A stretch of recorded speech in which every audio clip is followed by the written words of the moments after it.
Now we move on to Asia. China has tightened its rare earth export controls, announcing new restrictions that target overseas defense firms and semiconductor users.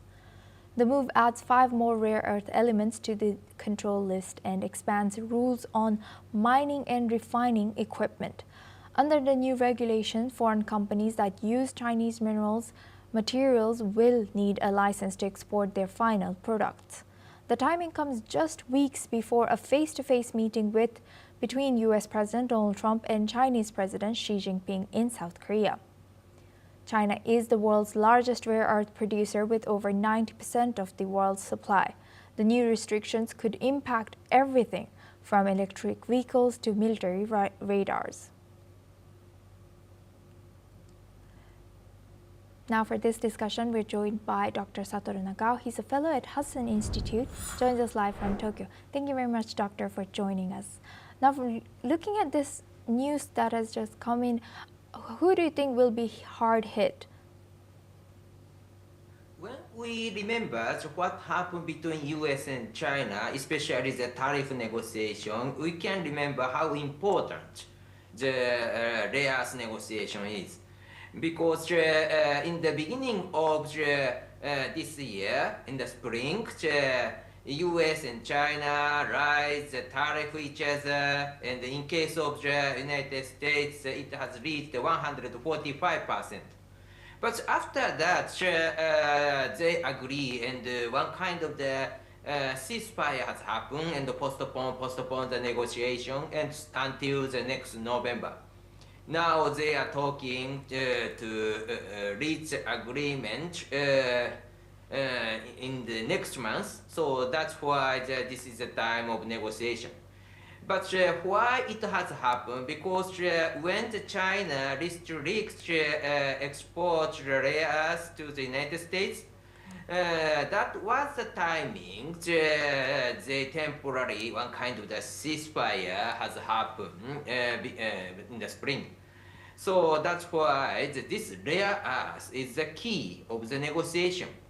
Indeed, nearly 25% to the 30% of the US military weapons or equipment of the US military is rely on the parts came from China. And that these parts use rare earth. That's why even if the Trump administration want to step up the counter-China strategy by using the US weapons, the weapon itself rely on the Chinese parts is a matter of concern. So US need to change this situation. But view from China, this is a strong card to negotiate, and China do not have the will to cooperate with improving the strength of the US military against China.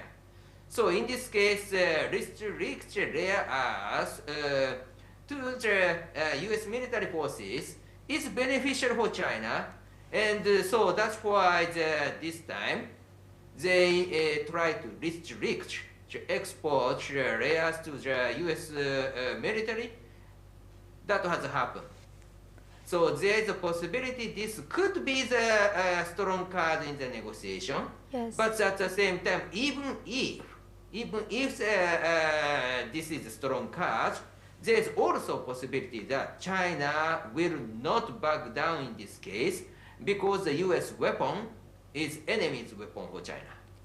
Yes, indeed, that's really insightful. And given China's dominance in the rare earth market, how significant are these new export controls for global industries, particularly sectors like defense? In generally, 90% of the supply chain of the rare earths rely on China.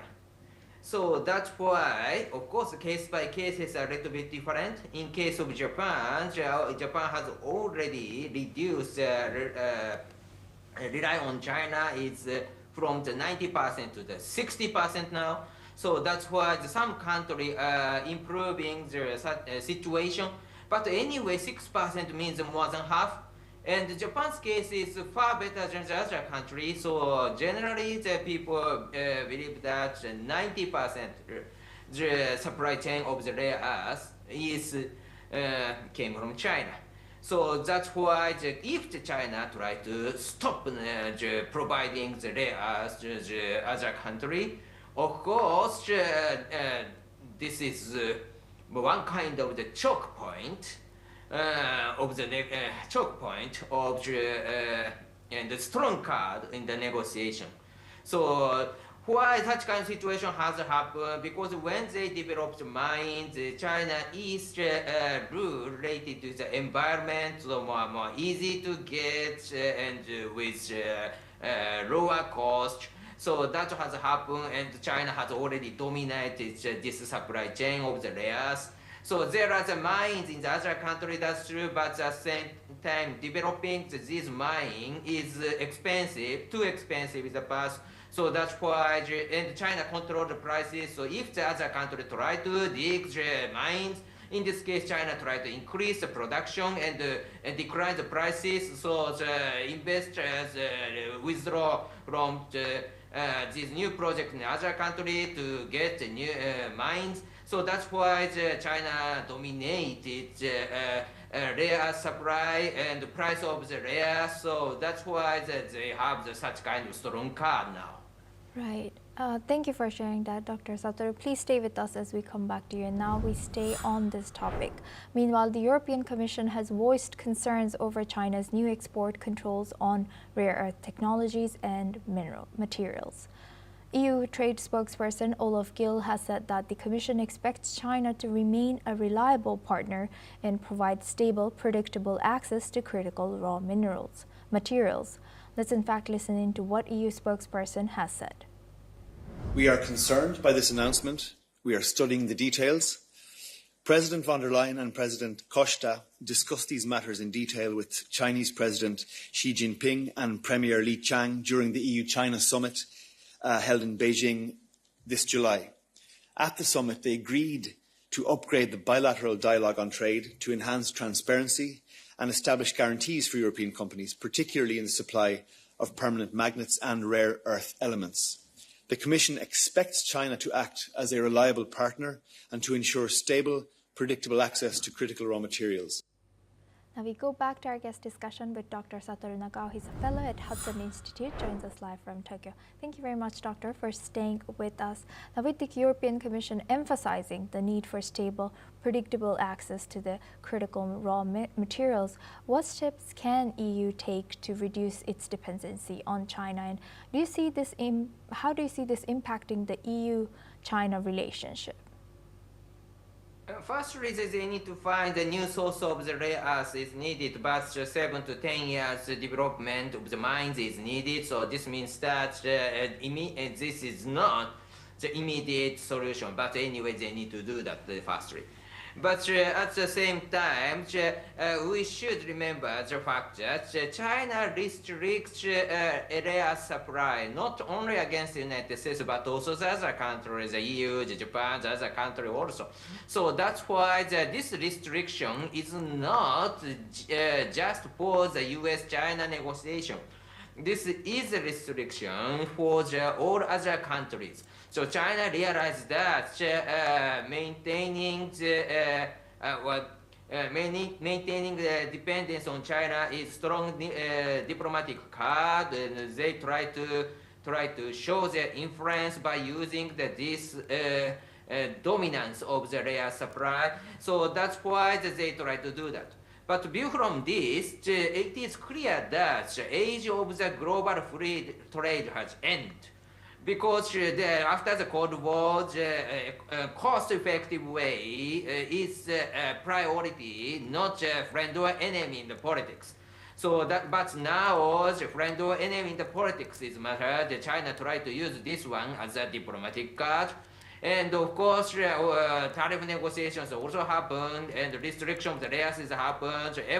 All these countries try to use their diplomatic card in the negotiation. This is not a global free trade. This is politics. This is age of politics. So that's why how to deal with. In this case, of course, the EU need to find something the strong card in the global economy, not global international economy. If I say national power is more stronger than the global economy, so that's why they need to find strong card and negotiate case by case basis. That is a new age. So global free trade rule, that kind of age will not return soon. That is, we need to accept it. Yes, indeed. Thank you very much, Dr. Satoru, for joining us and sharing that insight throughout this topic.